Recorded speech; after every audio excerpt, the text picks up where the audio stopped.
Hello friends, स्वागत है आपका हमारे YouTube channel kids fun magic world पर। फ्रेंड्स, हमारा आज का विषय है काकोरी कांड पर निबंध। काकोरी कांड भारतीय स्वतंत्रता संग्राम का एक महत्वपूर्ण और ऐतिहासिक घटना है। यह कांड 9 अगस्त 1925 को काकोरी नामक एक छोटे से गांव में हुआ था, जो वर्तमान में उत्तर प्रदेश के लखनऊ जिले में स्थित है। इस घटना को भारतीय स्वतंत्रता संग्राम के प्रमुख आंदोलनों में से एक माना जाता है, जिसने भारतीय जनता को ब्रिटिश शासन के खिलाफ और भी अधिक जागरूक और प्रेरित किया। पृष्ठभूमि: 1919 में रोलेट एक्ट और 1925 में आगरा में आयोजित कांग्रेस का अधिवेशन स्वतंत्रता संग्राम की दिशा को एक नई दिशा देने वाले थे। इस समय तक भारतीय स्वतंत्रता संग्राम में कई प्रमुख नेताओं और आंदोलनों ने सक्रिय भूमिका निभाई थी। सुभाष चंद्र बोस, चंद्रशेखर आज़ाद, भगत सिंह, राजगुरु और सुखदेव जैसे युवा क्रांतिकारियों ने ब्रिटिश शासन के खिलाफ अपने विचार और संघर्ष को फैलाया था। इस समय तक क्रांतिकारी गतिविधियां तीव्र हो चुकी थी और काकोरी कांड इस दिशा में एक महत्वपूर्ण कदम था। काकोरी कांड का इतिहास: 9 अगस्त 1925 को काकोरी नामक गांव में एक बड़ी घटना घटित हुई, जिसे काकोरी कांड के नाम से जाना जाता है।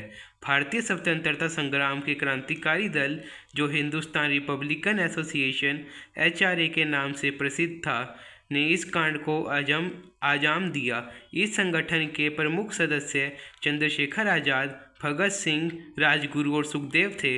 उनका मुख्य उद्देश्य भारतीय स्वतंत्रता संग्राम के लिए ब्रिटिश राज की संपत्ति को नुकसान पहुंचाना और अंग्रेजी शासन को कमजोर करना था। काकोरी कांड की घटना: काकोरी कांड की योजना एक ट्रेन को लूटने की थी। यह ट्रेन, जो लखनऊ से शाहजहांपुर की ओर जा रही थी, उसमें सरकार की संपत्ति और महत्वपूर्ण दस्तावेज थे। क्रांतिकारियों ने यह योजना बनाई कि ट्रेन को लूटकर सरकारी खजाने को अपने कब्जे में ले लिया जाए। यह योजना एक सोची समझी रणनीति थी, जिससे वह ब्रिटिश सरकार को आर्थिक नुकसान पहुंचाकर उसके खिलाफ जनमत को बढ़ावा दे सके। 9 अगस्त को काकोरी स्टेशन पर क्रांतिकारियों ने ट्रेन को रोककर उसमें मौजूद सरकारी खजाने को लूट लिया। इस घटना ने ब्रिटिश शासन को चकित कर दिया और पूरे देश में इसकी चर्चा होने लगी।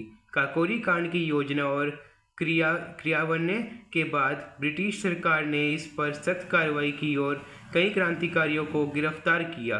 काकोरी कांड का प्रभाव और परिणाम: काकोरी कांड ने भारतीय स्वतंत्रता संग्राम पर गहरा प्रभाव डाला। ब्रिटिश सरकार ने इस कांड के बाद कठोर दंडात्मक कदम उठाए और कई क्रांतिकारियों को गिरफ्तार कर लिया। इनमें चंद्रशेखर आज़ाद, भगत सिंह, राजगुरु और सुखदेव प्रमुख थे। इन क्रांतिकारियों को विभिन्न दंड दिए गए और कई को फांसी की सजा सुनाई गई। इस कांड ने भारतीय जनता को ब्रिटिश शासन के प्रति अपनी नाराजगी और गहरी असंतोष को स्पष्ट रूप से व्यक्त करने का अवसर प्रदान किया। काकोरी कांड ने यह साबित किया कि युवा क्रांतिकारी ब्रिटिश शासन के खिलाफ लड़ने के लिए पूरी तरह से समर्पित थे और उनकी निष्ठा और साहस ने अन्य भारतीयों को प्रेरित किया। काकोरी कांड की ऐतिहासिक महत्वता: काकोरी कांड भारतीय स्वतंत्रता संग्राम का एक महत्वपूर्ण भाग था, जिसने स्वतंत्रता सेनानियों के साहस और संकल्प को दर्शाया। यह घटना एक सशक्त संदेश थी कि भारतीय स्वतंत्रता संग्राम के लिए हर संभव प्रयास किया जाएगा और ब्रिटिश शासन को हर संभव चुनौती दी जाएगी। काकोरी कांड ने स्वतंत्रता संग्राम को एक नई दिशा दी और इसे एक नए ऊर्जा प्रदान की। इस कांड के बाद भारतीय जनता में स्वतंत्रता की मांग और भी मजबूत हुई और स्वतंत्रता सेनानियों का मनोबल ऊंचा हुआ। निष्कर्ष: काकोरी कांड भारतीय स्वतंत्रता संग्राम की एक महत्वपूर्ण घटना है, जिसने भारतीय जनता को ब्रिटिश शासन के खिलाफ और भी अधिक संगठित और सशक्त किया। इस कांड ने यह साबित किया कि भारतीय स्वतंत्रता संग्राम का सपना केवल एक आदर्श नहीं, बल्कि एक सकारात्मक लक्ष्य है जिसके लिए हर संभव प्रयास किए जाएंगे। काकोरी कांड ने स्वतंत्रता सेनानियों की निष्ठा, साहस और समर्पण को उजागर किया और भारतीय स्वतंत्रता संग्राम के इतिहास में एक महत्वपूर्ण स्थान प्राप्त किया। धन्यवाद फ्रेंड्स आपका हमारी वीडियो देखने के लिए। फ्रेंड्स मुझे उम्मीद है आपको हमारी वीडियो अच्छी लगी। फ्रेंड्स यदि आपको हमारी वीडियो अच्छी लगी तो वीडियो को लाइक कीजिए, वीडियो को अपने दोस्तों के साथ ज़्यादा से ज़्यादा शेयर कीजिए और चैनल को सब्सक्राइब करना ना भूलिए। बाय फ्रेंड्स, मिलते हैं नेक्स्ट वीडियो में।